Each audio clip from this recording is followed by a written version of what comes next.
ফ্যাসিবাদ বিদায় নেওয়ার পর মুক্ত জমিনে মুক্ত আকাশের নিচে আল্লাহ তাআলা এই ধরনের একটি সমাবেশ করার তৌফিক দান করেছেন, আলহামদুলিল্লাহ। 15.5 বছর টানা 9 থেকে 24 সালের জুলাই মাস পর্যন্ত বাংলাদেশের মানুষ স্বস্তিতে কথা বলতে পারেনি। বাংলাদেশের মানুষের জীবনের কোনো নিরাপত্তা ছিল না। বাংলাদেশের মানুষ অবিচার নির্যাতনের শিকার হয়ে কোথাও সামান্যটুকু বিচার পায়নি। বাংলাদেশ দুর্নীতিতে ভেসে গিয়েছিল।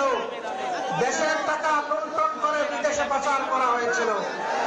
1 নয় 2 নয় 28 লক্ষ কোটি টাকা বাংলাদেশ থেকে বিদেশে পাচার করা হয়েছে, যা বাংলাদেশের এভারেজ বার্ষিক বাজেটের 7টা বছর কভার করে সেই মুদ্রা বিদেশে পাচার করা হয়েছে। তারা আমাদেরকে উন্নয়নের কথা বলতো, তারা উন্নয়ন করেছিল তাদের নিজেদের, আর তারা রাস্তাঘাট এবং দালান তৈরি করেছিল রোডের বদলে বাঁশ দিয়ে। একবার একটা মেয়েকে এরকম একটা ডিবেটে বলতে শুনলাম, যার যদি কবি বেঁচে থাকতেন তিনি বলতেন, বাঁশবাগানের মাথার উপর চাঁদ উঠেছে ওই, চাঁদের জায়গায় চাঁদ তো আছে, বাঁশগুলো সব কই। সব বাঁশ উধাও হয়ে গিয়েছিল। সম্মানিত দেশবাসী, ফ্যাসিবাদীরা আমাদেরকে উন্নয়নের গল্প শোনাতো, বলতো বাংলাদেশ এখন সিঙ্গাপুর, বাংলাদেশ এখন কানাডা। হ্যাঁ, বাংলাদেশ কানাডা হয়েছে তাদের জন্য, কারণ তারা পালিয়ে গিয়ে কানাডায় বেগমপাড়া তৈরি করেছে। বাংলাদেশের টাকা ব্যাংকগুলো লুট করে ডাকাতি করে সিঙ্গাপুরে নিয়ে তারা ব্যবসা প্রতিষ্ঠান গড়ে তুলেছে। সম্মানিত বন্ধুগণ, এই ফ্যাসিবাদ শুধু প্রতিপক্ষ রাজনৈতিক দলকে আঘাত করে নাই, তারা বড় আঘাত দিয়েছিল আলিম উলামার উপর।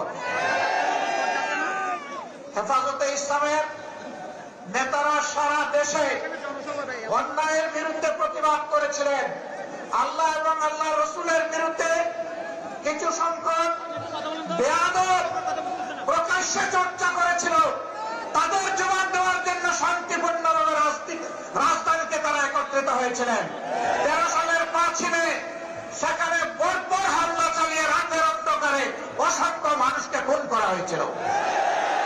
এতগুলো আলেম ওলামা, হুফাজে কেরাম, আইতাম, তাদেরকে হত্যা করার পর, খুন করার পর প্রখ্যাত প্রধানমন্ত্রী বলেছিলেন কেউ মারা যায়নি, ওখানে লাল রঙের যে তরল পদার্থ দেখেছেন এটা মোল্লা মৌলবীরা কিছু রং ছিটকে রেখেছিল।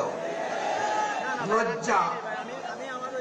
মানুষ খুন করার পরে আবার মানুষের রক্ত নিয়ে উপহাস, এটাই ছিল তাদের বৈশিষ্ট্য। এরা রক্ত হাতে করে ক্ষমতায় এসেছিল, আর রক্তাক্ত হাত নিয়ে ক্ষমতা থেকে বিদায় নিয়েছে।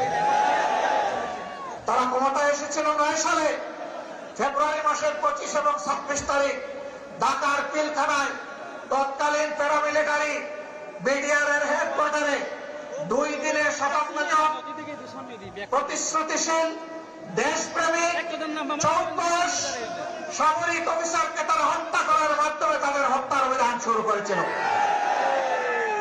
আর 24-এর গণবিপ্লবে ছাত্র, তরুণ, যুবক, কৃষক, শ্রমিক, মা বোনদের বুকে, ভাইদের বুকে, সন্তানদের বুকে গুলি চালিয়ে গাড়ি গাড়ি লাশ ফেলে দিয়ে যখন সামাল দিতে পারে নাই, তখন যারা বলেছিল অমুকের কন্যা দেশ ছেড়ে পালায় না, তারাই তখন